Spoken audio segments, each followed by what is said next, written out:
हरियाणा के मुख्यमंत्री नायब सिंह सैनी ने राज्य के लाखों लोगों के लिए बड़ी खुशखबरी दी है। उन्होंने 18 जन कल्याणकारी योजनाओं के तहत 56 लाख से अधिक लाभार्थियों के बैंक खातों में सीधे करोड़ों रुपए ट्रांसफर किए। इनमें दीनदयाल लाडो लक्ष्मी योजना, फसल बीमा, सामाजिक सुरक्षा पेंशन और हर घर हर गृहिणी योजना जैसी योजनाओं के लाभ शामिल हैं। सीएम ने कहा कि सरकार का मकसद है कि हर लाभार्थी तक मदद सीधे पहुंचे, बिना किसी बिचौलिए के। देखिए ये खास वीडियो। हमने कल महिला दिवस के अवसर पर 1357 करोड़ रुपए विभिन्न हमारी जो लाभार्थी हैं उनके खाते में डायरेक्ट राशि पहुंचाने का काम किया है। और उससे पहले अगर हम देखें 3 तारीख को गौशालाओं का एक कार्यक्रम भटगांव में मैंने किया था। 68 करोड़ रुपया मैंने वहां गौशालाओं के लिए देने का काम किया है। और उसी कड़ी में आज चाहे हमारा किसान है, चाहे हमारा आड़ती है, चाहे हमारे गरीब परिवार के मकान बनाने की बात है, ऐसे सब लोगों के खाते में 1884 करोड़ रुपया अभी जारी किया है। हमने प्रधानमंत्री फसल बीमा योजना के तहत जो खरीफ की फसल के लिए किसानों की बीमा क्लेम वो भी वितरित किए गए, क्योंकि हमने पिछले दिनों भी किए थे और उसमें हम कुछ वेरीफाई कर रहे थे, कुछ शेष रह गए थे, वो वेरीफाई पूरे हो गए हैं। और आज ये लगभग 1,67,460 किसानों के बैंक खाते में 711 करोड़ 69 लाख रुपए की राशि ये भेजी गई है, वितरित की गई है। हमारी सरकार का ध्येय है मित्रों, मैं आपको ये बताना चाहूँगा कि जो भी पात्र व्यक्ति है वो छूटे ना, उस तक सरकार का लाभ पहुंचे। परंतु उसके साथ साथ हम वेरीफाई भी करते हैं कि कोई अपात्र ऐसा व्यक्ति वो जिसको कोई नुकसान भी नहीं हुआ है, उस तक ये जिन लोगों का नुकसान हुआ है उन तक पहुंचाने का हमारा ध्येय है और उन तक हम पहुंचा रहे हैं। और इसे मिलाकर के पिछले 11 वर्षों में किसानों के फसल के मुआवजे की अगर हम बात करें, पिछले 11 वर्षों में जो प्रधानमंत्री फसल बीमा योजना के तहत अब तक लगभग मैं बात करूं तो 11 वर्षों में ये 16,160 करोड़ रुपया हमने पहुंचाने का काम किया है। आज प्रदेश के लगभग 11,199 आड़तियों को आज हमने यहाँ से 56 करोड़ 97 लाख रुपए की राशि सीधे उनके बैंक खाते में पहुंचाने का काम किया है। जैसा अभी हमारे विभाग के अधिकारी ने भी बताया है कि हमने पिछले दिनों निर्णय किया था कि केंद्र सरकार जो भी प्रोक्योरमेंट आड़तिया के माध्यम से हम करते हैं, वो चाहे धान की हो चाहे अन्य फसल की हो, उसका एक कमीशन तय केंद्र सरकार देती है। परंतु उन्होंने आड़तियों ने एक आग्रह किया था कि ये कमीशन कम बैठता है, हमारा खर्चा ज़्यादा होता है, तो हमने स्टेट से उसके अंदर कुछ हेल्प किया था। वो 11,199 आड़तियों के खाते में आज 56 करोड़ 97 लाख रुपए की राशि आज पहुंचाई है। और क्योंकि केंद्र सरकार उसके ऊपर 46 रुपये प्रति क्विंटल के हिसाब से और धान पर 45 रुपये 88 पैसे तथा बाजरा पर केंद्र सरकार 11 रुपये 75 पैसे प्रति क्विंटल के हिसाब से कमीशन देता है। साथियों, इस जो दर निर्धारित की गई है उसके अनुसार जो खरीफ की खरीद सत्र है 2025-26 के दौरान आड़तियों को हमने अब तक जो कमीशन के रूप में दिया है वो भी 239 करोड़ 28 लाख रुपए की राशि ये किसानों तक एक कमीशन के रूप में हरियाणा सरकार ने आड़तियों के खाते में पहुंचाने का काम किया है।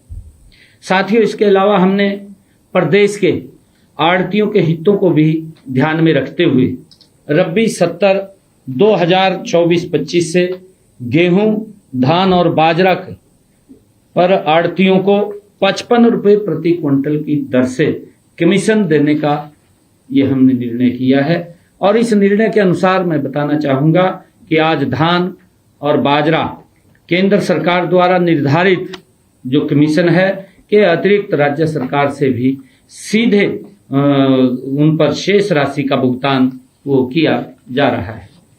और साथियों, मैं इसी कड़ी के अंदर बताना चाहूँगा कि दयालु योजना के तहत जिस परिवार के ऊपर कोई दुखों का पहाड़ टूट जाता है तो सरकार इस योजना के माध्यम से उन परिवारों तक सहायता पहुंचाने का काम वो करती है। और आज लोग इसको बड़ी एक लोग आस की दृष्टि से भी देखते हैं। एक ये योजना ऐसी लोकप्रिय योजना है कि उन्हें, जैसा मैंने कहा है, कि दफ्तरों के चक्कर नहीं काटने पड़ते, ना किसी के पास जाने की जरूरत है। वो उसको ऑनलाइन अप्लाई करेंगे तो उसके खाते में सीधा पैसा वेरीफाई करके पहुंचाने का काम हमारे अधिकारी करते हैं। और आज हमने दयालु योजना के तहत 5,409 परिवारों को 205 करोड़ 42 लाख रुपए की आर्थिक सहायता पहुंचाने का काम किया है। 205 करोड़ 42 लाख रुपए। साथियों, आज से पहले इस योजना में 49,998 परिवारों को हमने 1,881 करोड़ 35 लाख रुपए की आर्थिक सहायता वो दी जा चुकी है। आज जारी की गई जो आर्थिक सहायता है, इसे मिलाकर के आज 55,407 परिवारों को 2,086 करोड़ और 77 लाख रुपए की आर्थिक सहायता ये दी जा चुकी है, जारी हो चुकी है। साथियों, हमने 11 सितंबर से प्रदेश में एक और हमने, अगर किसी नागरिक को कोई कुत्ता काट लेता है या आवारा पशु जैसे गाय, बैल या बैलगाड़ी के बैल, गधे या कुत्ते, नीलगाय, भैंस आदि के हमले से हुई उसकी मृत्यु हो जाती है, आकस्मिक मृत्यु हो जाती है या दिव्यांगता अथवा चोट, उसकी स्थिति में आर्थिक सहायता करने के उद्देश्य से दयालु योजना 2 हमने लागू की है। और साथियों, मैं बताना चाहूँगा कि प्रधानमंत्री आवास योजना ग्रामीण, इसके तहत जो एक गरीब व्यक्ति का सपना होता है कि मेरा अपना घर हो, उस अपने घर को, उस सपने को पूरा करने का काम देश के यशस्वी प्रधानमंत्री आदरणीय नरेंद्र मोदी जी और ये डबल इंजन की सरकार कर रही है। मुझे खुशी है, आज हमने प्रधानमंत्री आवास योजना ग्रामीण, इसके तहत 12,353 लाभार्थियों के खाते में मकान निर्माण के 67 करोड़ रुपए पहुंचाने का काम आज किया है, आज राशि जारी की है। और मैं बताना चाहूंगा कि 2016-17 से अब तक लाभार्थियों को 720 करोड़ 22 लाख रुपए की वित्तीय सहायता प्रधानमंत्री ग्रामीण आवास योजना के तहत हमने पहुंचाने का काम किया है। और इस प्रकार आज हमने विभिन्न योजनाओं के तहत कुल 1,884 करोड़ रुपए की राशि सीधे लाभार्थियों के खाते में डाली है, क्योंकि हमारी सरकार का ये कमिटमेंट है और लगातार हम उस कमिटमेंट को नॉन स्टॉप हमारी सरकार पूरा कर रही है, ताकि समाज के हर वर्ग को जो लाभार्थी है उसको सीधा लाभ इसका उनके खातों में पहुंचाया जा सके और बिना भ्रष्टाचार, बिना किसी लीकेज के उन तक ये राशि पहुंचे, उसको हमारी सरकार सुनिश्चित कर रही है। पिछले 11 वर्षों में आप देखते हैं कि लगातार जो ये सरकार के निर्णय हैं, एक से एक निर्णय आदरणीय मोदी जी के नेतृत्व में ले रही है। चाहे गरीब व्यक्ति को उसकी शिक्षा की बात हो और चाहे उसकी नौकरी की बात हो, आज बिना पर्ची, बिना खर्ची के हमारे लाखों युवा आज हरियाणा सरकार के अंदर, गरीब परिवार का बेटा भी आज हरियाणा सरकार में नौकरी लग सकता है। और गरीब परिवार का बच्चा वो सपना देख भी सकता है कि मुझे नौकरी लगेगी, नहीं तो 2014 से पहले तो वो सपना भी नहीं देख सकता था कि पढ़ तो लेता था, माँ बाप कुछ भी करता था, मेहनत करता था, मजदूरी करता था, मेहनत मजदूरी करके पसीना बहा करके अपने बच्चे को पढ़ाता था, परंतु उसको फल नहीं लगता था। उसकी जो सपना था वो सपना टूटता था। कांग्रेस के सरकार में सपने पूरे नहीं होते थे। कांग्रेस ने हमेशा गरीब व्यक्ति का शोषण किया है।